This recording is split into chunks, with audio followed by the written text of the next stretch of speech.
President Donald Trump stepped back from an all-out global trade war on Wednesday, but his soaring tariffs on China remain a major risk for the U.S. and world economies. Trump announced in a post on his social media platform, Truth Social, that he will raise tariffs on Chinese goods to at least 125%, moving the world's two largest economies closer to a decoupling. He also recommitted to a baseline tariff of at least 10% on nearly all U.S. imports, which totaled about $3.2 billion last year, while pausing a higher set of reciprocal tariffs he announced last week on the European Union and nearly 60 other trading partners.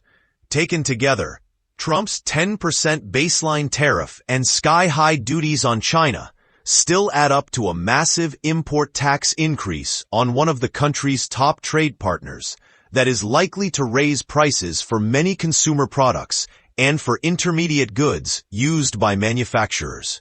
Beijing's retaliation also threatens exports of American farm goods, which rely heavily on China and other products. The additional 125% duty, on top of tariffs on Chinese imports the United States already has in place, could be interpreted as imposing kind of an embargo on China, like we did in 1950s and 60s, when Communist Party leader Mao Zedong was in power, said Ed Gresser, a former U.S. trade official who is now at the Progressive Policy Institute, a Democratic think tank. And economists predicted Wednesday the tariff increase on China would cancel out any economic relief from the pause on other tariffs. Trump's escalation against China is probably more inflationary than his original reciprocal tariffs, even though he suspended the high rates on the EU and other trading partners for 90 days. Jason Furman, who was head of the White House Council of Economic Advisers under former President Barack Obama, said in a post on X, Trump insisted Wednesday that his tariffs would ultimately force Chinese President Xi Jinping to come to the table. I think President Xi is a very smart guy, and I think we'll end up making a very good deal for both, Trump told reporters at the White House Wednesday afternoon. We'll get a phone call at some point, and it'll be off to the races. Beijing, however, has given no signs that the gambit is working. The Chinese government's approach has been to stand firm, absorb pressure, and let Trump overplay his hand, said Daniel Russell, a former State Department official, who is now Vice President for International Security and Diplomacy at the Asia Society Policy Institute. Beijing believes Trump sees concessions as a weakness, so giving ground only invites more pressure. Even some members of the president's own party remain uneasy about the direction of his trade policy.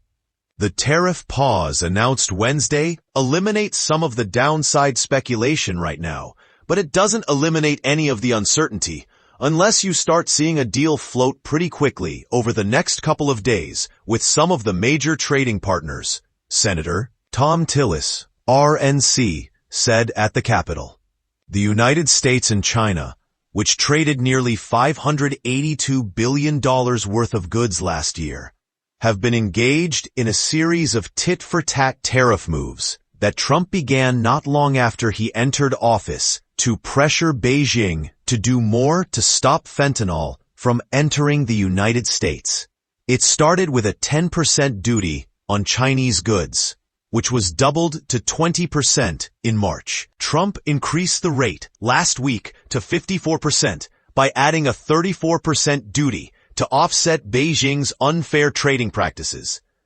That reciprocal duty was part of the broader tariff action against the entire world that Trump partially paused on Wednesday for 90 days, after it triggered fears of a global recession and caused stock markets to plunge.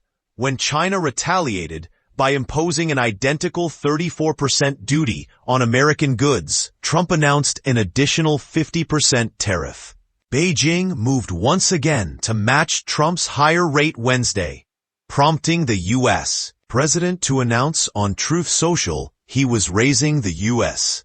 duty to 125% effectively immediately, even as he pulled back on his other reciprocal tariffs because of the lack of respect that China has shown to the world's markets. The on-off nature of Trump's tariff actions brought more criticism from Democrats, who accuse him of launching a trade war with the entire world without any coherent plan for negotiating agreements with countries that are willing to make deals. And even as many lawmakers expressed relief that the president was pausing some of the most aggressive tariff hikes, raising rates into the 30s and 40s for allies like Japan and South Korea, many remain alarmed about the duties Trump maintained. Sen. Rand Paul, our Congress, one of the most vocal GOP opponents of tariffs, was blunt. 10% tariffs are bad, but they're better than 60%.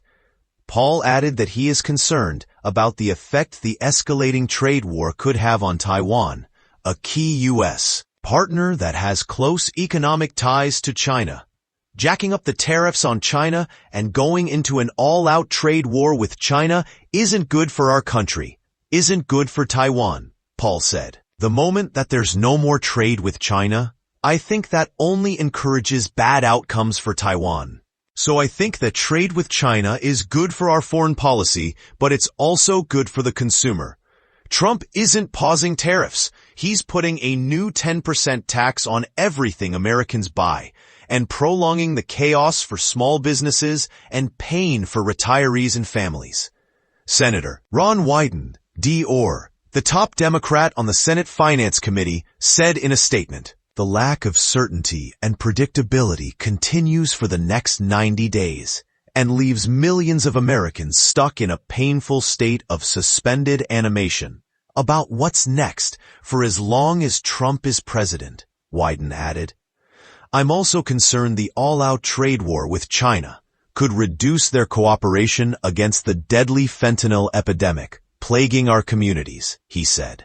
The United States imported $438 billion worth of goods from China in 2024, including cell phones, electronics, clothing, toys, and all sorts of consumer goods, along with equipment and parts used by factories and repair shops.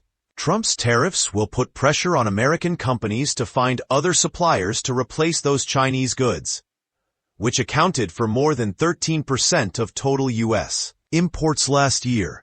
The additional 84% duty that China has so far imposed on American goods threatens U.S. exports to that country, which totaled about $143 billion last year. That was about 7% of total U.S. exports in 2024, or about 9% if exports to Hong Kong are included. The loss of those sales could hurt farmers in particular, since China is one of their top 3 export markets, along with Canada and Mexico. The United States exported more than $24 billion worth of agricultural products to China last year, which represented about 13% of total farm exports.